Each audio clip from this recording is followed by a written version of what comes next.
నాణేనికి రెండు వైపులా మాదిరే సోషల్ మీడియాలో రెండు పార్శ్వాలు ఉంటాయి.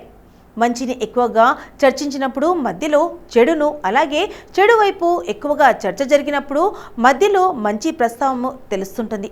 అయితే నెట్టింట వైరల్ అవుతున్న ఓ అమ్మ విషయంలోనూ ఇదే జరుగుతుంది. ఇప్పుడు ఢిల్లీ రైల్వే స్టేషన్లో తొక్కిసలాట ఘటన జరిగిన మరుసటి రోజు అక్కడ ఓ మహిళా కానిస్టేబుల్ వీధిలో ఉంది. ఆ టైంలో ఆమె తన చంటిబిడ్డతో కనిపించింది.